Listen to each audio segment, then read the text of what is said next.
In my opinion, you can't ever go wrong with buying a book as a gift. You just have to find the right book. If you're new here, I'm Rian, a Christ-following wife and a homeschool mom to 3 boys.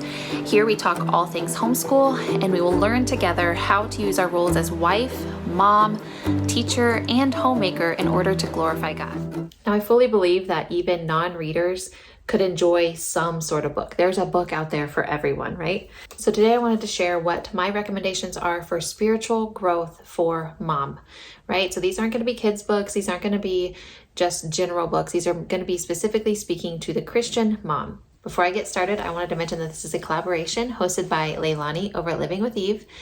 And I have been friends with her for several years now, and we've done a lot of collaborations together, but she put this together for us, and so be sure to check out her channel where she shares all about parenting a special needs daughter and just general homeschool stuff and biblical parenting stuff and biblical worldview stuff.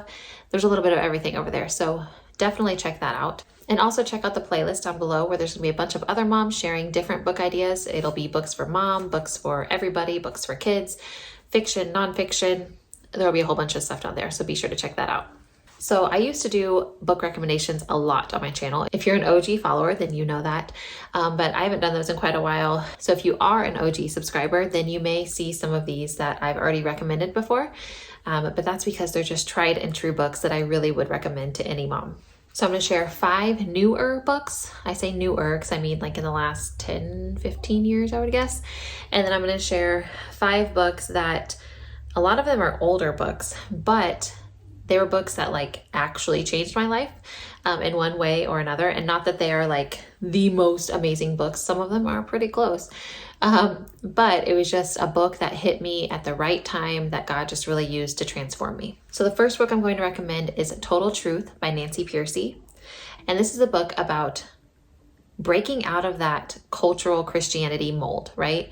And so there's a lot of terms that get thrown around. There's a lot of practices and just worldviews that get tossed out there that people just pick up and accept as truth, when really they just have Jesus painted on them, but they're really nothing even close to the truth. And so this book is all about breaking free from that and actually finding what real truth is. Another book I highly recommend is Even Exile by Becca Merkle. I listen to her and her sister's podcast every week, and they are just full of wisdom and tips and tricks and laughs, and I love them. But this book is all about the different feminist movements and how they have impacted our culture and how we can regain biblical womanhood back, right? That's kind of like a bad word now. And she talks about how indeed it is not, and how we can fight the culture and take back that for women. And this book isn't technically on the list, but something very similar is Atypical Woman by Abigail Dodds. And it just really celebrates being a woman with a biblical worldview and what that means. My third book is Raising Men, Not Boys by Mike Faberez. And this book is just like the title says. It's talking about how we have raised men who aren't really men. They are cowards. There's a lot of cowardly men out there, afraid to speak up, afraid to stand and fight for what God has said to fight for.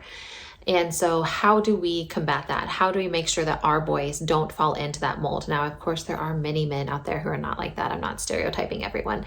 But by and large, our culture has shifted that way where spineless is best. You know, let's just keep the peace and not say anything.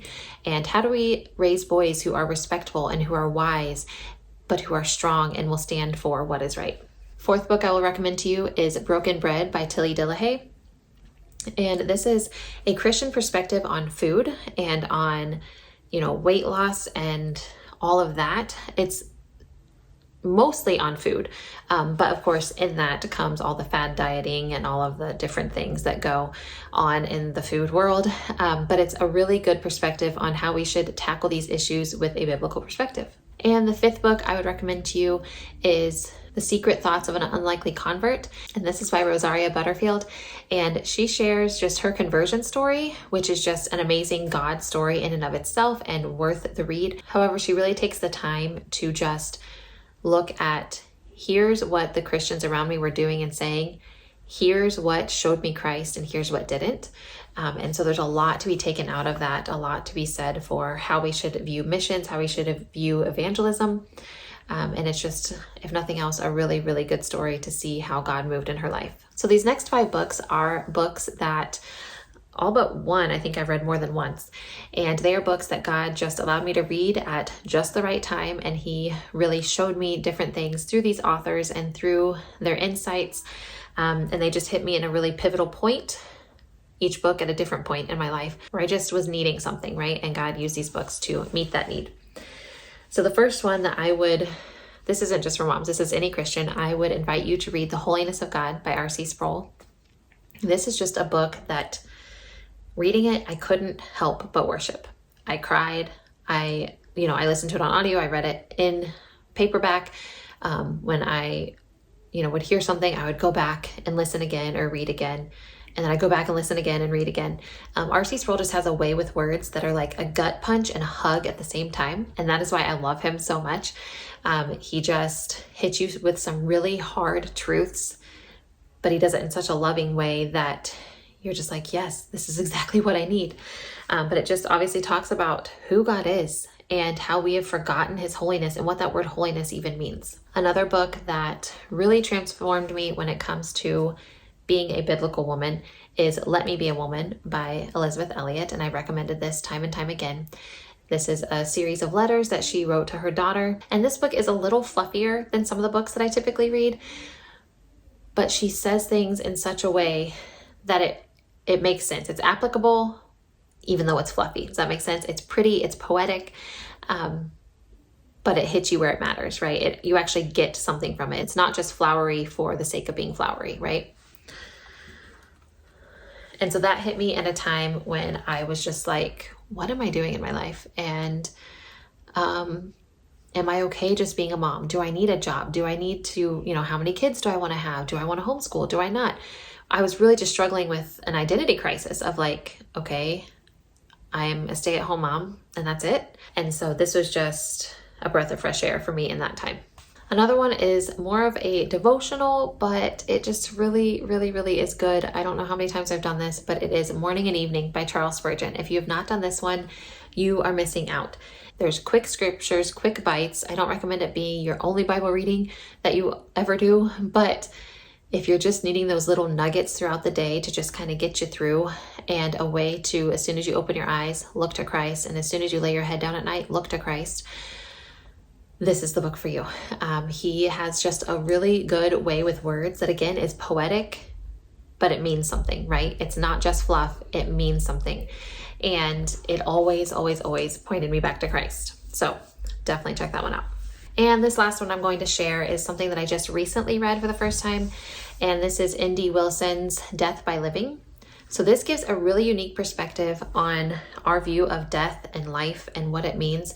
We have these warring worldviews, one saying, what does anything matter? Just go and, buy all the things and eat all the things and do all the things because death is coming. Who cares? Right? And then we have this side who's like, oh no, we must preserve our lives. It is a precious gift. We must not ever get a wrinkle. We must always eat the purest of pure things. And we must only do X, Y, Z, that kind of thing where we're just clinging on to every last drop of life. But for what, right? This kind of shows us how to live and why it matters how we live. And he talks a lot about, people in his own life, specifically his grandfather.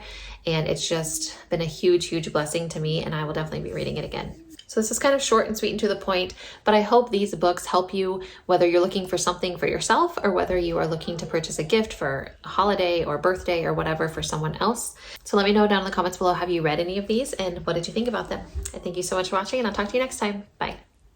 And this is by Rosaria Butterfield. And this is for the mom in your life.